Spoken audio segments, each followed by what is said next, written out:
El Señor les bendiga, muy buenos días. El Señor esté con ustedes en este día. No puedo comenzar hoy sin estar pensando en Venezuela y seguramente muchos de los que verán este video también estarán de acuerdo en que es una situación tremendamente triste, trágica, sobre todo lo que han pasado. Y bueno, oremos para que el Señor traiga paz a aquellos que han perdido a sus seres queridos, que traiga ánimo, motivación, pero también que Dios ponga un corazón de compasión en las naciones alrededor, porque si uno piensa y uno ve en las noticias esa cantidad de gente que quedó sin hogar, es tremendo. Así que sigamos confiando, oremos por nuestra familia de la fe que también está en Venezuela, que el Señor les use con palabra de aliento en estas circunstancias tan difíciles de aflicción y adversidad. Gracias a Dios que podemos tener a nuestro Consolador, a nuestro lado, el Espíritu Santo, que va a estar ahí levantando, animando y nos anima siempre en todas circunstancias.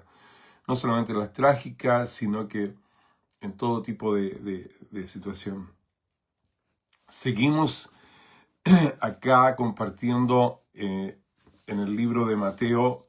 Espero que usted esté leyendo tan animadamente como yo. Realmente es impresionante cómo la palabra del Señor es tan viva, ¿no?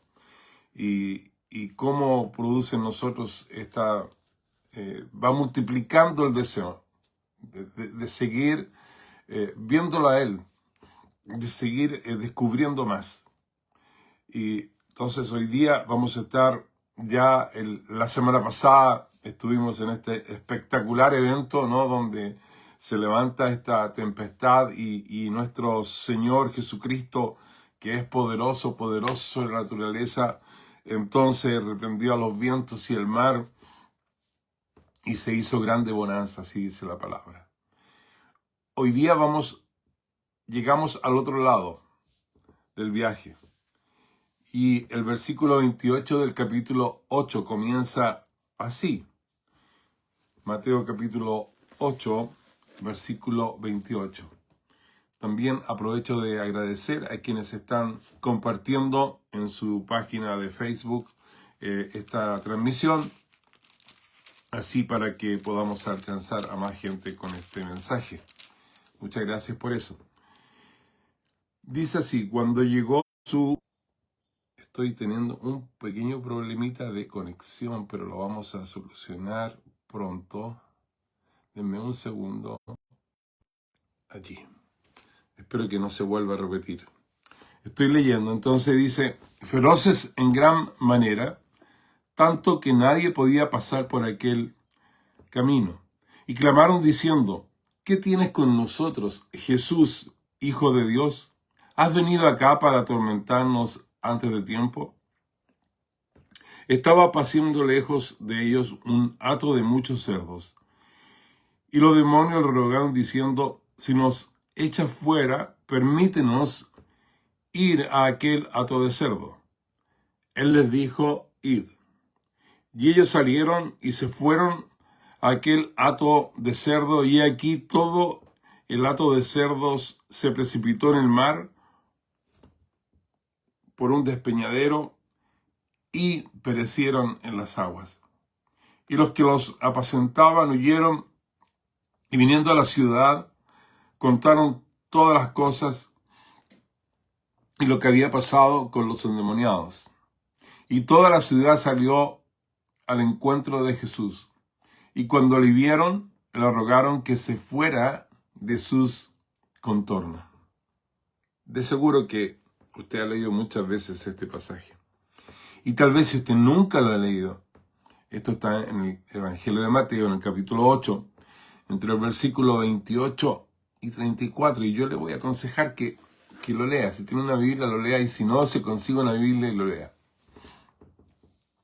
Aquí Jesús, el versículo 28 dice, cuando llegó a la otra orilla, a la tierra de los Gadarenos, ¿no?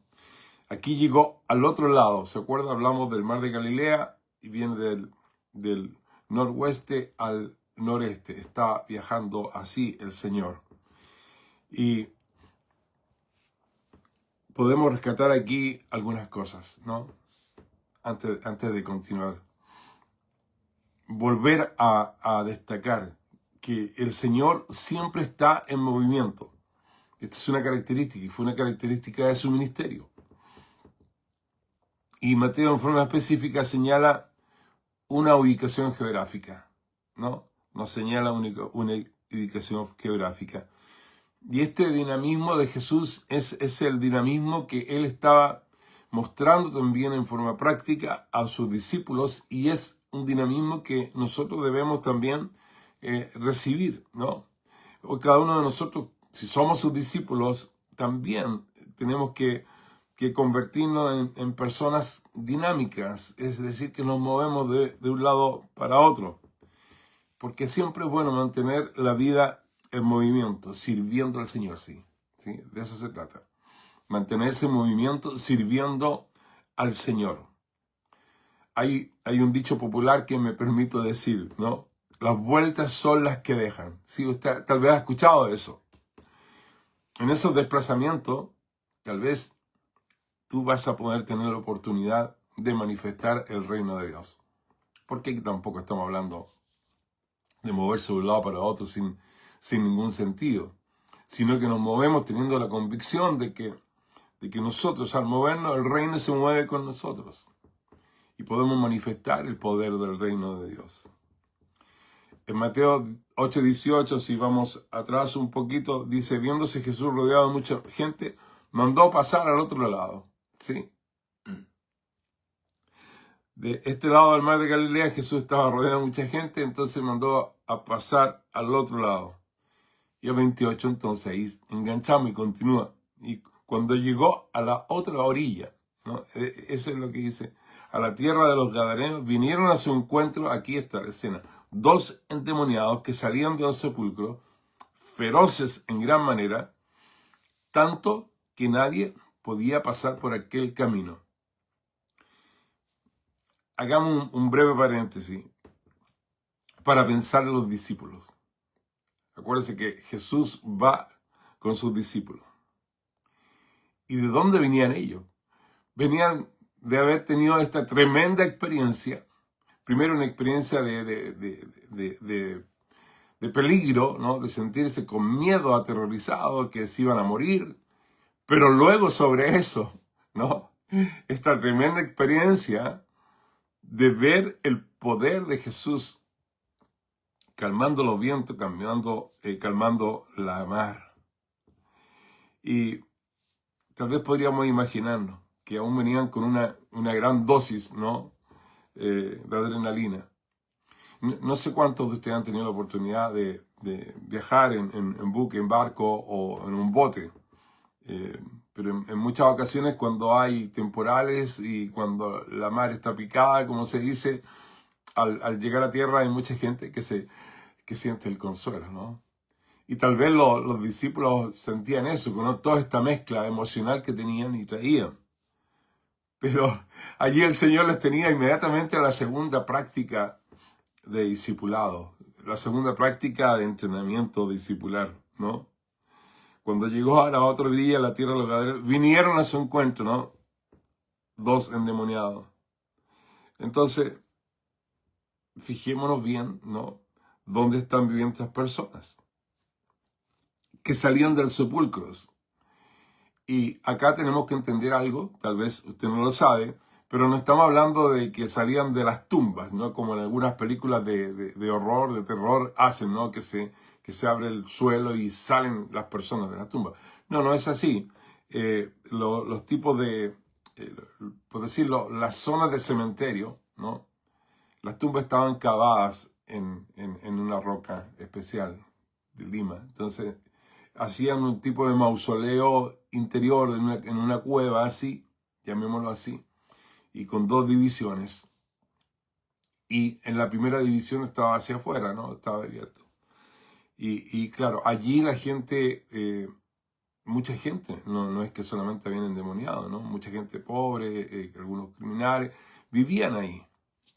Y entonces hay los que sabían que estaban esta gente ahí y empezar estos endemoniados, no se acercaban porque les tenían bastante miedo. Porque dice la palabra feroces en gran manera que nadie podía pasar por aquel camino, excepto, dígame quién. ¿Excepto quién? ¿No? Jesús muchas veces es la excepción, excepto Jesús. Y por supuesto, si Jesús estaba ahí, sus discípulos, como seguidores de Jesús, tendrían que estar allí también con él. Y el relato continúa y dice, y clamaron diciendo, ¿qué tienes con nosotros, Hijo de Dios? ¿Has venido acá para atormentarnos antes de tiempo? Y una escena de pavor, ¿no? Yo no sé si alguno de ustedes ha tenido la oportunidad de ver personas endemoniadas, ¿no? No es algo agradable. Sus manifestaciones no son agradables tampoco. Su lenguaje, su forma de ser, ¿no? Sus amenazas que vienen contra usted. Parece que la gente no se atrevía a pasar porque les tenían miedo, ¿no? Pero Jesús no tiene miedo. Aquí Jesús muestra sus credenciales, la victoria sobre el jefe de ellos, ¿no? Sobre Satanás, ¿se acuerda? Cuando fue tentado. Y estos demonios no pueden hacer nada contra él, porque Jesús ya ha demostrado su autoridad sobre su jefe, demostró su autoridad sobre la lepra, sobre las enfermedades, sobre la fiebre de la suegra de Pedro, y también mostró la autoridad sobre los vientos y el mar. Y también, además, no era la primera ocasión en que Jesús se enfrentaba con personas endemoniadas, porque en Mateo 4:24 dice, y se difundió su fama por toda Siria, y le trajeron todos los que tenían dolencia, los afligidos por diversas enfermedades y tormentos, los endemoniados, lunáticos y paralíticos, y los sanó. Entonces podemos decir que ya Jesús ya sabía con qué se estaba encontrando. Más adelante, cuando sigamos estudiando Mateo, vamos a ver otras ocasiones donde Jesús libera a personas de demonios. Y para muchas personas escuchar esto no se sienten cómodas. ¿Cómo esto? ¿Usted cree en eso? Por supuesto que cree en eso. Por supuesto que lo he visto. Y más adelante vamos a hablar tal vez en alguna programación especial, el tema en específico.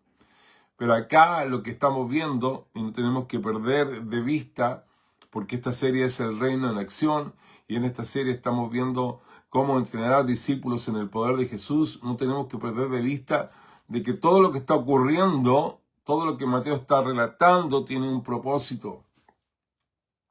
Y aquí cuando estos demonios dicen que tienes con nosotros Jesús, Hijo de Dios, es justamente un registro que Mateo le da mucha importancia, porque la declaración de Jesús como Hijo de Dios, el título de Jesús, Hijo de Dios, es uno de los más importantes que usted va a encontrar en el Nuevo Testamento, porque está revelando la identidad única de Jesús y su relación eterna con el Padre. No significa que Jesús fue creado por Dios o que comenzó a existir en algún momento, como algunos dicen, sino que comparte la misma naturaleza divina del Padre. La expresión, cuando revisamos la Biblia, la expresión Hijo de Dios tiene algunos significados de acuerdo al contexto. Por ejemplo, los ángeles son llamados hijos de Dios, ¿no? Israel es llamado mi hijo. Los creyentes también somos llamados hijos de Dios por adopción. Pero cuando el Nuevo Testamento llama a Jesús, ¿no? Cuando llama a Jesús el Hijo de Dios, lo hace en un sentido único y absoluto. Es el Hijo eterno, el unigénito del Padre, como dice Juan, que posee la misma autoridad y naturaleza divinas. Mateo utiliza este título en momentos decisivos, ¿no? Para revelar progresivamente quién es Jesús, porque eso es lo que está escribiendo. Mateo está escribiendo a quienes son judíos para demostrar de que Jesús es el Mesías, que Jesús es Dios. Anteriormente, en el capítulo 3, 17, ¿no? Se menciona, este es mi Hijo amado en quien tengo complacencia, Dios hablando de los cielos. Aún Satanás lo reconoce durante la tentación. Si eres, le dice, Hijo de Dios. Y los demonios acá de Gadara exclaman, ¿qué tienes con nosotros, Jesús, Hijo de Dios? Este título significa reconocer que él comparte la naturaleza de Dios, tiene la autoridad de Dios, representa perfectamente al Padre, es el Mesías prometido, tiene poder sobre toda creación, sobre el pecado, sobre los demonios, sobre la muerte. Esa es la importancia de que nos fijemos también en este relato, la declaración que se hace. Por eso cuando los demonios llaman Hijo de Dios, están reconociendo mucho más que su nombre. Están confesando que quien está delante de ellos es el Señor con autoridad absoluta sobre el reino de las tinieblas. Ellos saben que no están enfrentando simplemente a un profeta, a un maestro que allí anda con un rabí que anda con sus discípulos, sino al Hijo eterno de Dios, ante cuya autoridad no pueden resistir. Mateo, inspirado por el Espíritu Santo, registra con claridad el evento. El título Hijo de Dios revela que Jesús no es simplemente un enviado de Dios, sino aquel que comparte la naturaleza, es la autoridad misma, es Dios mismo. Hasta Mateo 8, ningún ser humano ha llamado directamente Hijo de Dios a Jesús. Interesante. Ningún ser humano. El Padre lo ha declarado, ¿no? Él es mi Hijo amado. Satanás ha intentado desafiar ese título, pero los demonios lo reconocen y lo confiesan sin que Jesús tenga que decir quién es. Mientras los hombres todavía se están preguntando, ¿no? ¿Se acuerda? ¿Se acuerda esa pregunta que están haciendo los hombres, ¿no? ¿Qué hombre es este que aún los vientos y el mar le obedecen? ¿Se acuerda ahí en el bote los discípulos están preguntando, ¿quién es él, no? ¿Quién es él que tiene ese poder? Bueno, cuando bajan a tierra se encuentran con estos demonios en Gadarena, con estos dos hombres endemoniados, y los demonios son los que hablan, no son los hombres, ¿no? Estos demonios identifican y le dan la respuesta a la pregunta de estos hombres que estaban en el bote. Y este es un contraste literario, por supuesto, ¿no? Miremos en Mateo 27, después de calmar la tormenta, los discípulos preguntan, ¿qué hombre es este que aún los vientos y el mar le obedecen? Inmediatamente después, acá en el versículo 29, responden implícitamente esta pregunta. ¿Qué tienes con nosotros, Jesús, Hijo de Dios? Interesante. Por eso es que es tan bueno leer, observar, detenerse, ver esos detalles. Los discípulos todavía están descubriendo quién es Jesús, pero los demonios ya lo conocen. Conocen su identidad y también conocen su autoridad. Es significativo que esto ocurra así. Pero tenemos que confiar en la palabra del Señor. Tenemos que confiar que el Espíritu Santo inspiró a Mateo para que fuera registrando estos eventos de todas maneras. En el versículo 30 dice, estaba paciendo lejos de ellos un hato de muchos cerdos. Un hato es una manada, para entenderlo bien, ¿no? Una manada de animales. Ahora, hagamos un pequeño paréntesis antes de continuar, para comprender también mejor este relato, ¿no? Y nos ayuda a comprender y vamos aprendiendo más del propósito por el cual Mateo escribió este evangelio. Porque lo escribió para demostrar que Jesús de Nazaret es el Mesías prometido en el Antiguo Testamento. Es el Hijo de Dios. Y el Rey del reino de los cielos, cuyo ministerio cumple las promesas hechas a Israel. Pero su propósito no era solo convencer a los lectores que iban a leer este evangelio de la identidad de Jesús, sino también llamarlos a convertirse en verdaderos discípulos. Eso es lo que está haciendo. Y eso es lo que vemos, ¿no? Supongo que algunos de ustedes ya han leído Mateo muchas veces, y Y vamos a ver que Mateo habla de cumplimiento de las profecías del Antiguo Testamento. Cómo el maestro enseña la cultura del reino, cómo el rey manifiesta su autoridad del reino, mediante los milagros, sanidades y liberaciones. Y cómo el Señor, y esta es la clave, ¿no?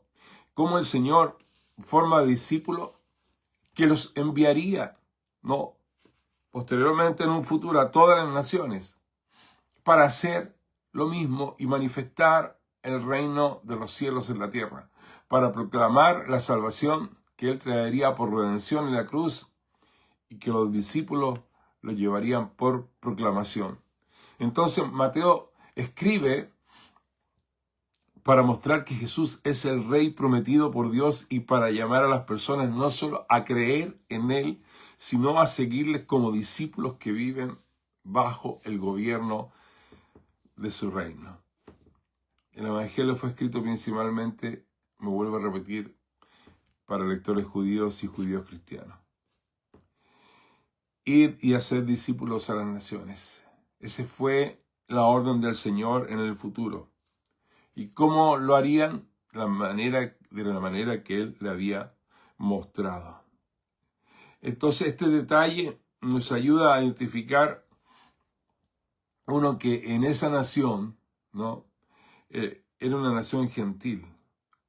Muchos cerdos.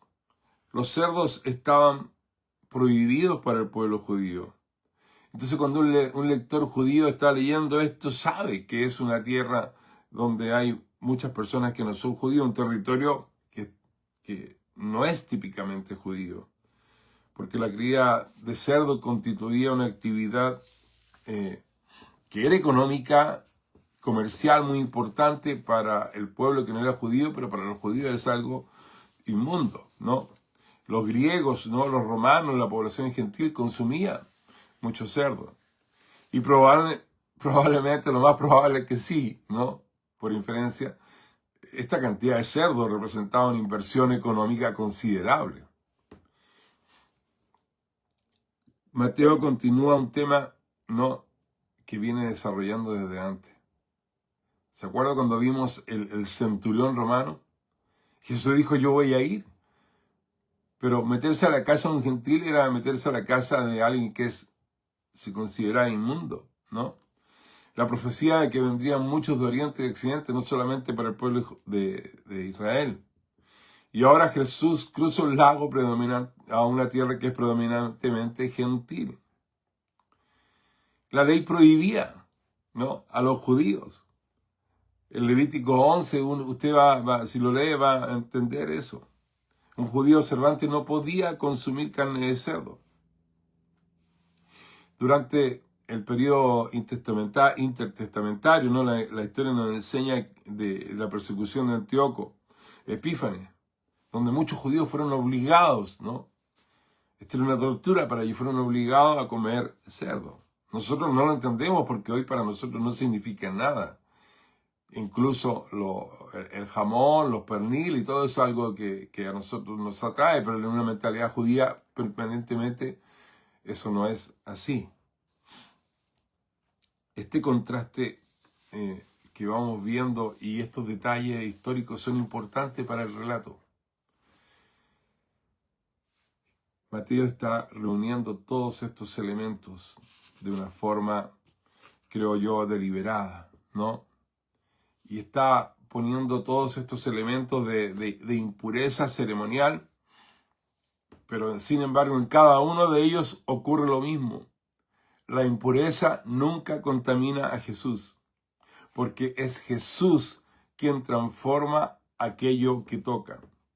Y ese es un mensaje profundamente cristológico, ¿no? El rey del reino no evita la impureza por temor a ser contaminado. Entra en medio de ella para traer limpieza, para traer libertad y restauración. Él siempre se mantuvo puro, santo. Y es esto lo que Jesús le estaba enseñando a sus discípulos, porque no solo estaban aprendiendo que Jesús tenía poder sobre los demonios, también estaban aprendiendo que el reino de Dios avanza precisamente en ese tipo de lugares, donde habita la impureza, el pecado, la esclavitud espiritual, donde permanecen los demonios. Tal vez los discípulos estaban pensando, no, ¿por qué el Maestro nos trae a estos lugares tan desagradables? ¿Cómo se le ocurre? ¿Por qué tenemos que recorrer estos lugares? No, si esto es inmundicia. Posiblemente hoy podríamos decir tal vez lo mismo. ¿Para qué tenemos que salir a la ciudad con este frío? Y aquí hace harto frío, por eso estoy haciendo esto. ¿Qué tenemos que salir a la ciudad allí, a esos lugares? La gente de Oakland, ¿no? En la ciudad de Oakland, me va a entender, hay algunos lugares que no son muy agradables. ¿Qué tenemos que ir a hacer allá para ver a esta gente que vive en la calle, sucia? ¿No? Nuestro Señor no esperó que las personas fueran primero al lugar limpio, ¿no? No se fue a un templo, a una sinagoga y empezó a invitar, mira, hoy día vengan porque vamos a tener esta gran campaña de sanidad, de milagros, vengan acá, hay aire acondicionado, ¿no? Y van a estar muy bien. No, eso no se lo mostró. El Señor no esperó que las personas fueran. Él fue a las personas. Él cruzó el lago y entró en un territorio difícil para llevar liberación del reino. Ese es también el modelo del discipulado y de la iglesia de hoy. No podemos seguir viviendo en esta comodidad, pero que es increíble. Es el lugar donde todos queremos estar. ¡Ay, qué rico! ¡Ay, si tenemos aire acondicionado! ¿No? Ya, tenemos estas foam, estas cosas que se usan para la acústica, ¿no? Para que ya no nos moleste tanto el sonido de los instrumentos. Todo diseñado para sentirnos cómodos. Pero allí no está la necesidad de ir a salvar a esta gente endemoniada que está afuera. Aunque tal vez algunos pueden estar adentro. Y los demonios lo rogaron diciendo, si nos echa fuera, permítenos ir a aquel hato de cerdo. Él le dijo, id, y ellos salieron y se fueron a aquel hato de cerdo. Y aquí todo el hato de cerdo se precipitó en el mar por un despeñadero y perecieron en las aguas. Id. Es un relato que cuesta para nuestra razón comprender. Pero Jesús tiene un propósito específico cuando llega a ese lugar y enfrenta a estos dos endemoniados. Porque en el futuro le va a decir a sus propios discípulos, en mi nombre echarán fuera demonios. Y ese mandato alcanza hasta hoy, hasta este siglo, hasta este año, a cada iglesia sobre la tierra, a cada cristiano que dice ser discípulo de Jesús. Ese mandato está vigente. Así que si usted realmente tiene una pasión por el Señor, yo le aconsejo que comience a creer y a ponerse allí de rodillas a orar, a pedirle al Espíritu Santo que le traiga esta enseñanza a su corazón, que le traiga esta valentía y le muestre cada pasaje donde el Señor con autoridad libera a las personas de demonios, porque hoy Jesús lo sigue haciendo. Hoy Jesús continúa liberando a la gente. Y eso es lo que el mundo necesita. Y eso es lo que la iglesia tiene que estar preocupada de hacer. Evangelizando, alcanzando a los perdidos, liberando a los endemoniados, sanando a los enfermos, trayendo el reino de Dios a la tierra. Aunque este pasaje para algunos le significa complicación teológica para estos académicos, fíjese lo que produce. El efecto principal es que este Hijo de Dios tiene autoridad también sobre los demonios. Y es interesante también lo que Mateo escribe y dice, los que apacentaban huyeron y viniendo a la ciudad, contaron todas las cosas y lo que había pasado con los endemoniados. Tal vez uno podría esperarse decir, wow, gloria a Dios, mira, estas personas fueron liberadas por este maestro. ¿Se acuerdan de estos dos tipos que nos asustaban, ¿no? Que viven allá en el cementerio ahí, que están siempre feroces? Bueno, ¿saben qué? Jesús, este rabí que viene del otro lado del mar de Galilea, viene y los ha liberado y ya están sanos. Ya no son así, son personas transformadas. Estas personas han sido cambiadas. Pero eso no fue lo que ocurrió. Lo que ocurrió es que le contaron que todo el business de ellos había seguido por ese precipicio y habían muerto. Se había eliminado toda su ganancia, todo su tesoro, porque esos tesoros, ese materialismo que estaba en sus corazones, tenía atrapado sus propias vidas, aún más que estas dos personas que estaban atrapadas por los demonios. Ellos estaban atrapados por este materialismo que controla la vida de muchas personas hasta hoy. Porque por causa del materialismo hay muchos que han dejado de seguir a Jesús. Hay muchos que decidieron no seguir el camino y el llamado que el Señor les hizo porque tuvieron temor de ser pobres, porque tuvieron temor de que no iban a tener la provisión suficiente.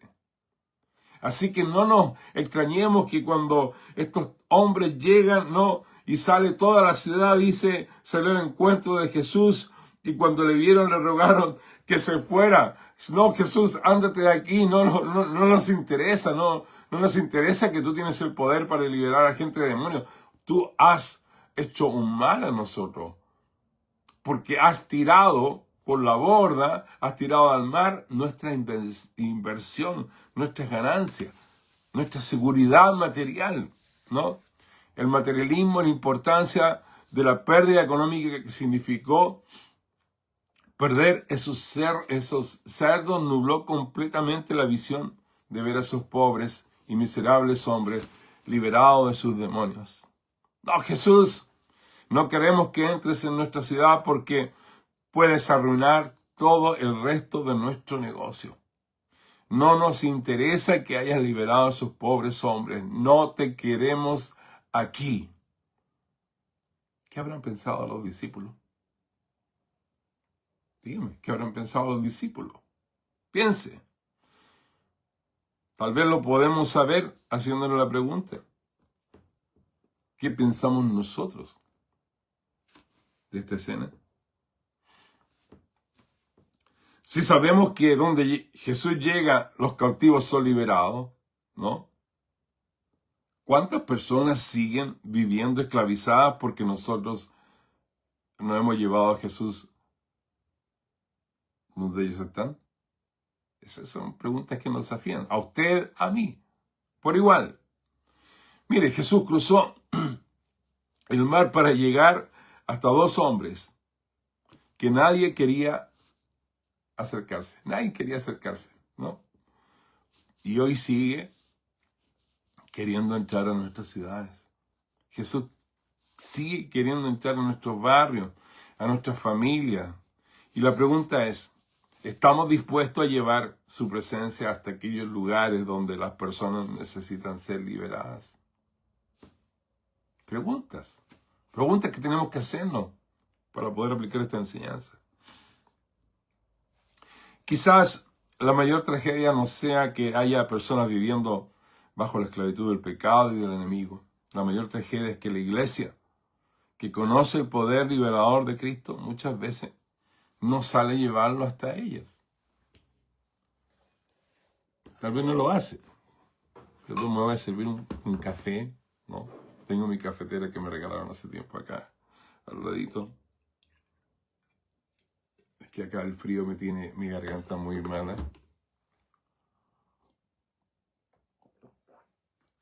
Ahí está mejor. Jesús fue hasta Gadara, ¿no? Cruzó todo el mar. Porque aquellos hombres no podían ir hasta él, ¿no? Obviamente. Ellos estaban esclavizados, estaban en un lugar específico. Desplazados, despreciados también. Porque una persona endemoniada no siempre está manifestando, el demonio no siempre se está manifestando en la persona.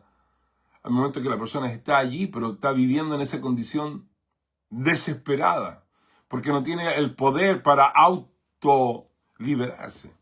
Necesita un poder superior al humano. Jesús fue hasta Gadara porque aquellos hombres no podían ir hasta él. Y esta es la misión de la iglesia. Si nosotros no vamos, ¿quién va a llevar el evangelio? ¿Quién va a llevar el poder liberador de Jesús? La pregunta podríamos ser también, bueno, ¿cuántos gadarenos, cuántas personas existen hoy en nuestras ciudades? Personas atadas por el pecado, por las adicciones, la desesperanza, por la opresión espiritual. Bueno, nosotros conocemos al libertador. ¿Lo conocemos realmente? ¿Lo queremos compartir? Si creemos que Jesús tiene poder para transformar vidas, sanar corazón y liberar a los cautivos, entonces la pregunta de honestidad que tenemos que hacernos, ¿estamos llevando a Jesús a las personas que lo necesitan? Porque el reino de Dios, ¿sabe qué? No avanza. No avanza cuando la iglesia espera que el mundo venga a Cristo. ¿Se ha fijado a veces tanto esfuerzo que uno hace? Hagamos esta actividad para que la gente venga. Sí, yo soy culpable de eso también. Lo hice. Y tal vez alguno piense que es una exageración ahora que estoy en otra posición, pero déjeme decirle que cuando vamos a la calle, Dios hace cosas.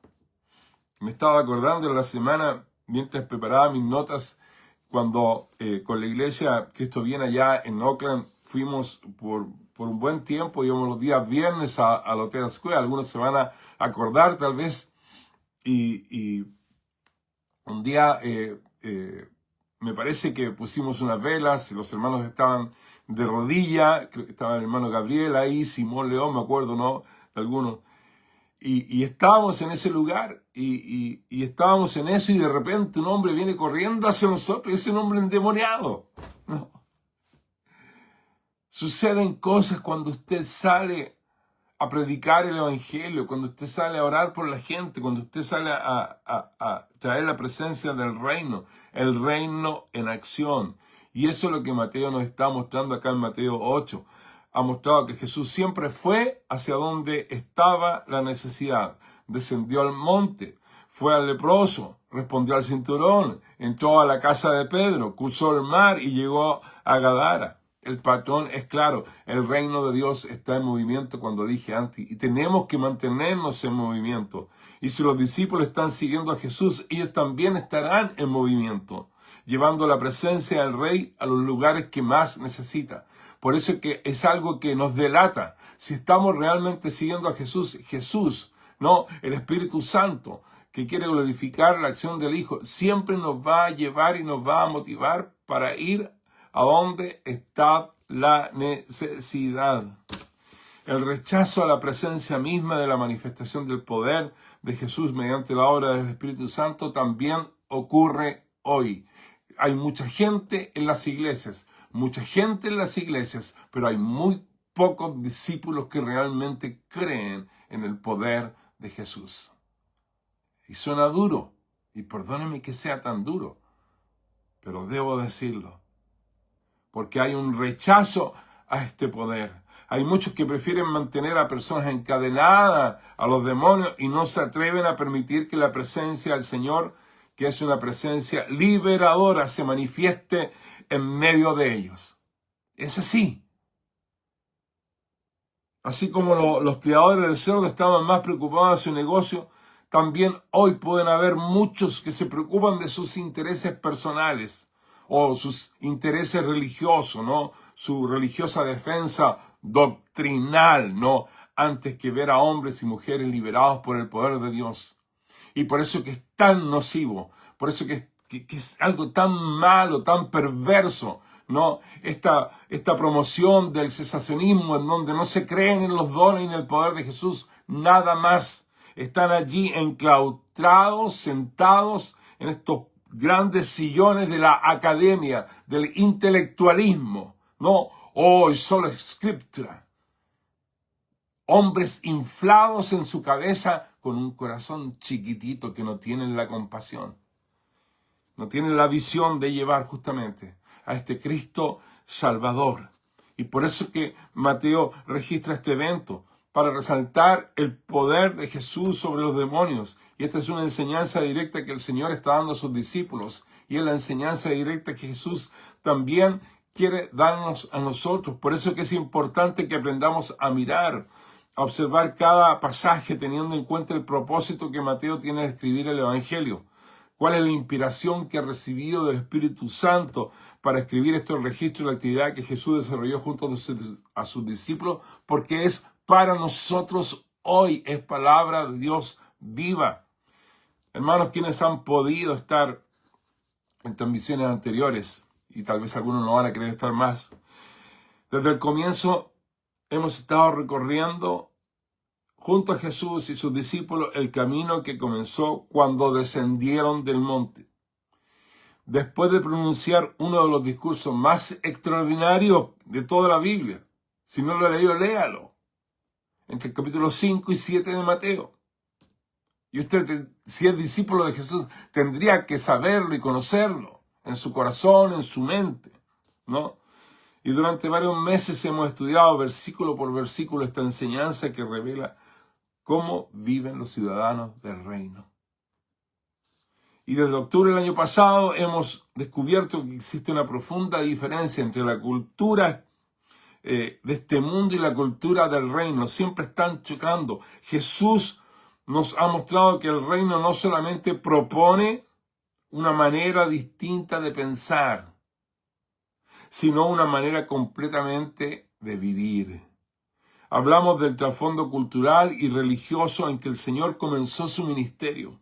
De forma especial hablamos de los fariseos, de los saduceos, de los esenios, de los escribas. Y así avanzamos desde el capítulo 5 al 7. Pero al llegar el capítulo 8 ocurre algo que es muy interesante.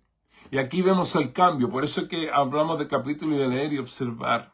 Porque hay un cambio. Porque Mateo cambia el énfasis, ¿no?, de su relato. Después de presentar las enseñanzas del rey, comienza a mostrarnos las obras del rey.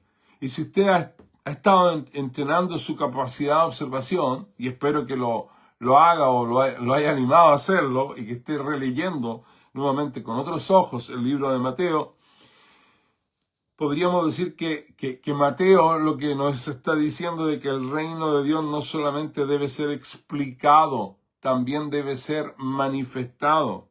Y esto nos permite comprender algo que es tremendamente importante, trascendental para quien quiera ser un discípulo del Señor y que es bueno reflexionar.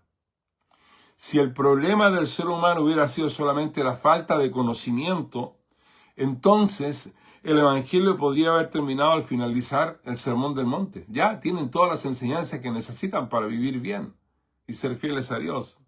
Si el hombre únicamente necesitara, y nosotros solamente necesitáramos buenos consejos, ¿no?, principios morales para vivir, reglas mejores para vivir mejor, Jesús habría concluido su ministerio con aquellas enseñanzas porque habría dicho todo lo que necesitamos. Pero la verdad que no fue así. El Señor sabía que el problema nuestro problema es mucho más profundo. El ser humano no solamente necesita dirección, necesita transformación. Todos lo necesitamos. Usted y yo no solo necesitamos conocer la verdad, también necesitamos experimentar el poder de Dios que rompe las cadenas del pecado, que sana al enfermo, que libera al cautivo y restaura al quebrantado. Por eso, después de enseñar el reino, Jesús comienza a manifestar el poder del reino y en eso estamos. Eso es lo que estamos viendo, pero no solamente para llenar nuestra cabeza de conocimiento, sino que para realmente entender de que el Espíritu Santo nos está hablando a través de esta palabra. Jesús no hace nada aislado, no lo hizo solo, lo hizo delante de sus discípulos, y esa es una clave importante. Rodéese de personas que usted ha ganado para el Señor o de hermanos que usted quiere verlos crecer. No salga solo, no haga evangelismo solo, vaya siempre acompañado. Cada milagro, cada sanidad, cada liberación, cada confrontación con las fuerzas del mal fue parte del entrenamiento que Jesús le dio a sus discípulos. Jesús se los estaba preparando porque recibirían, como dije anteriormente, la orden que en mi nombre echarán fuera demonios. Ellos no serían simplemente repetidores de un mensaje, serían testigos del reino, predicarían el Evangelio y al mismo tiempo ministrarían el poder del Espíritu Santo. Y esa misión no terminó con los 12, mis amigos, sino que es la misión de la iglesia hoy. Nosotros también somos llamados a predicar fielmente la palabra de Dios, por supuesto que sí, pero también a vivir y manifestar el poder de Dios. El Evangelio nunca fue concebido como una simple filosofía de vida, ni como un sistema de principios religiosos. Es el anuncio de que Jesucristo reina, que su poder sigue transformando vidas. Sin embargo, cuando abrimos los evangelios encontramos una realidad muy distinta. ¿Jesús enseñaba? Sí. Pero también sanaba. Predicaba, pero también liberaba. Anunciaba el reino y al mismo tiempo demostraba que el reino ha llegado. Y nosotros somos llamados a seguir ese mismo patrón. Estoy viviendo un cristianismo que solo conoce las enseñanzas de Jesús. O un discípulo que también aprende a depender del poder de Jesús. Porque ese fue el propósito de Mateo para escribir estos relatos, mis amigos. No quería que sus lectores simplemente admiraran los milagros de Cristo. Quería que reconocieran quién es Jesús y que como discípulos aprendieran a confiar en Él. Y ese es el mensaje para nosotros. Hoy nosotros seguimos caminando junto a Pedro, a Jacobo, a Juan, seguimos viendo lo que ellos vieron. Y espero que sea así, y Dios quiere que sea así. Seguimos escuchando las mismas palabras que ellos escucharon. Y la pregunta que nuevamente nos cabe decir, ¿qué está formando Jesús en nosotros mientras escuchamos sus palabras y contemplamos su poder? El Señor realmente quiere que nosotros, ¿no?, como la iglesia de este tiempo, seamos equilibrados. Por supuesto que tiene que haber un conocimiento intelectual de la Biblia, no lo estoy negando, siempre fui y siempre he sido un estudioso de la palabra del Señor, pero se ha dejado aparte la intervención sobrenatural de Dios. Algunos incluso han llegado a desconfiar de toda manifestación del Espíritu Santo. El cristianismo es puramente académico para algunos, pero no conocen realmente el poder del Señor. Me está llegando el sol, gloria a Dios. Debemos reconocer que en algunos ambientes solamente se hace el énfasis en lo académico. Tengo algo más para compartir, pero no lo voy a hacer hoy. El Señor les bendiga, el Señor nos anime. Me he pasado del tiempo, perdóneme, pero le voy a rogar que si en algo le ha bendecido este mensaje, también lo pueda compartir con otros. Dios les bendiga, siga leyendo, siga observando y siga orando para que el Señor les siga usando donde quiera que esté usted, de donde quiera que me esté escuchando. En algún lugar de su ciudad, en algún lugar de su barrio, va a haber una necesidad y usted como discípulo de Jesús salga a ese lugar, vaya confiado, vaya creyendo que el poder de Jesús es un poder liberador y que Dios puede hacer la obra en aquel que necesita. Invierta en la obra del Señor, invierta su vida en la obra de Jesús. El Señor les bendiga.